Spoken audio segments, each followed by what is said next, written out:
Well, hello. Welcome to my place. I'm Pastor Corey, and we're talking about communication with God right now. And I want to take you to John chapter 21, verses 15 to 22. It's the story of Jesus restoring Peter. It says, "So when they had eaten breakfast, Jesus said to Simon Peter, 'Simon, son of Jonah, do you love me more than these?' And Peter said to him, 'Yes, Lord, you know that I love you.' And Jesus said to him, 'Feed my lambs.' He said this to him a second time, and Peter replied the same.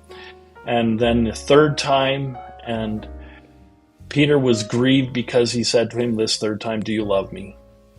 And Peter replied, 'Lord, you know all things. You know that I love you.' Jesus said, 'Feed my sheep.'" And then he talks about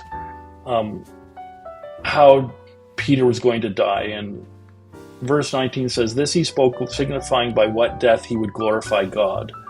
And when he had spoken this, Jesus said to Peter, 'Follow me.'"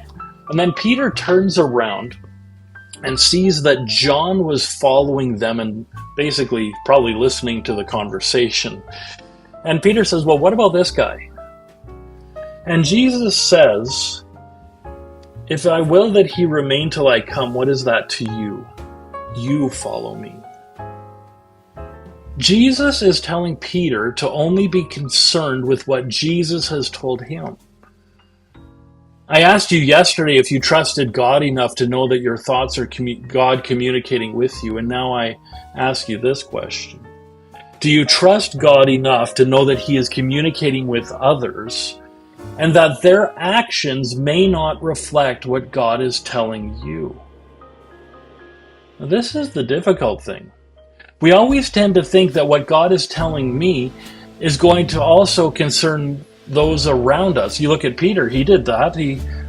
Peter was talking with Jesus, and Jesus says, "Do you love me?" And he said, "Yes," and all these things. And then he says, "Well, what about this guy? What about John?" Jesus tells Peter to mind his own business and not to worry about John's business. I encourage you to do the same. Do what God tells you to do. God bless you richly. We'll talk to you next time.